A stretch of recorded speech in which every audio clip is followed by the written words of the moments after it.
Nah, seperti yang teman-teman lihat di belakang saya, pantai ini sangat dekat sekali dengan pemukiman warga, yang mana limbah buangan dari para warga akan dialirkan langsung ke pantai ini. Adapun sampah plastik di belakang saya ini dan berbagai jenis sampah lainnya, yang memungkinkan kita ketahui bahwa pantai ini sudah tercemar. Oleh karena itu teman-teman, kami berharap bahwa kita ke depannya akan lebih menjaga kesehatan dari lingkungan kita. Ini saya sudah ada dengan Kak Fajar sebagai pengunjung di pantai ini. Saya akan bertanya kepada Kak Fajar. Kak Fajar, bagaimana menurut pendapat Kakak berkaitan dengan kondisi lingkungan di sekitar pantai Jais ini? Oke, baik, terima kasih Kak dengan teman-teman.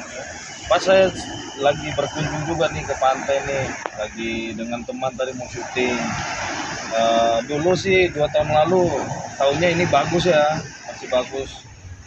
Tapi sekarang udah agak kumuh, tidak terawat, catnya juga udah pada luntur. Lalu lingkungannya juga pas ada beberapa tumpukan sampah juga yang kelihatan memang tidak terawat. Jadinya tadi aku dan teman juga tadi pas mau syuting juga ya kita lihat-lihat mana tempat yang masih mungkin bagus, sudut-sudut mana yang masih mungkin bagus ya, di situ baru kita syuting. Kira-kira apa harapan Kakak untuk kondisi lingkungan pantai Jais ini ke depannya? Oke, mungkin ini kan karena kebijakan dari ini kan Pemkot ya, wilayah Pemkot mungkin dan pemerintah kota bisalah menugaskan atau membentuk satu kelompok dalam artiannya yang selalu running ke setiap sudut-sudut tatanan kota gitu. Jadi mereka yang memantau mana yang mau mungkin contoh kayak seperti sekarang ini dicat atau di apa untuk memantau lah kebersihannya juga, terutamanya di situ ya, karena saya sendiri lokal aja merasa tidak nyaman gitu. Lalu coba lihat tadi ada bule juga sih, dia juga mungkin kurang nyaman juga, makanya langsung pergi ke sana. Jadi mungkin itu aja sih Kak, bentuk satu kelompok untuk dia bisa running ke seluruh sudut kota, melihat mana bangunan-bangunan Pemkot yang harus dibenahi, mana yang ya ditata, mana yang harus dipelihara seperti itu. Terima kasih Kak Fajar. Ya, Aktif dalam bidang tersebut. Pertanyaan yang pertama yang kami tanyakan di tempat, menurut Bapak faktor apa saja yang menjadi penyebab utama terjadinya pencemaran di Pantai Tebis, baik dari aktivitas warga sekitar maupun wisatawan? Susah pertanyaannya. Ada dua. Ada dua. Ya. Yang pertama itu. Iya. Jadi kalau langsung jawab. Jadi di sini kalau dilihat ada dua bagian besar. Sampah di sepantai, kemudian pemukiman yang membuang limbahnya ke laut. Sampah. Kita bahas dulu mengenai sampah. Namanya daerah wisata, tapi dengan ataupun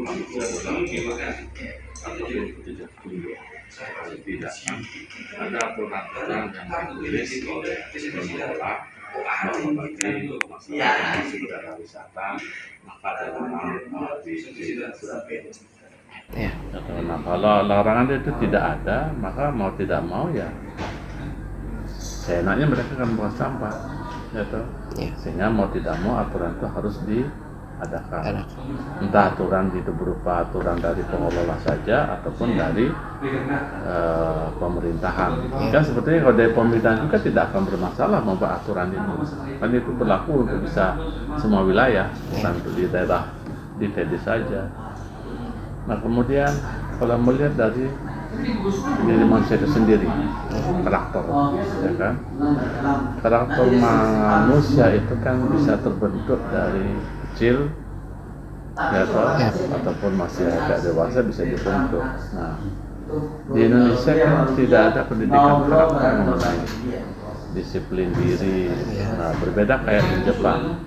Di Jepang itu anak-anak dari kecil itu sudah diajarkan bahwa dia tidak boleh menghasilkan sampah atau membuat sampah di suatu tempat wilayah yang bukan tempat tinggalnya dia. Jangan kan di rumah sendiri saja dia tidak menghasilkan sampah yang sembarang, maksudnya menghasilkan membuang sampah ya.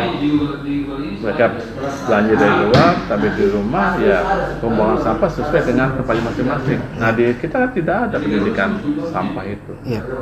Jadi mau tidak mau, begitu dia keluar dari dimanapun orang-orang Indonesia, mau di rumah, di sekolah, kampus, di wisata, ya buang sampah sembarang saja. Nah kemudian yang berikut, di bagian pengelolaan sampah, bukan pengelolaan sampah, pengelolaan wisata di sana.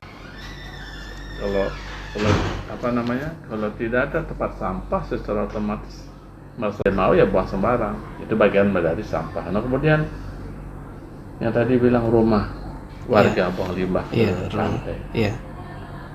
Itulah manusia Indonesia.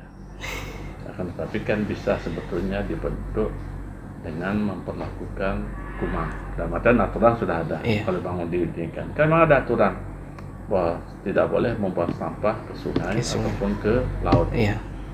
Nah, cuma karena tidak ada pengawas dan penjaga dari pemerintah ya, dan apalagi mohon maaf unsur keluarga di sana bermain, ibu saudara itu biar sudah. Iya. Sehingga pengawasan tidak ada, penjaga tidak ada, sanksi tidak pernah diberikan, orang akan terus berbuat seperti itu. Mungkin itu aja. Oh, iya.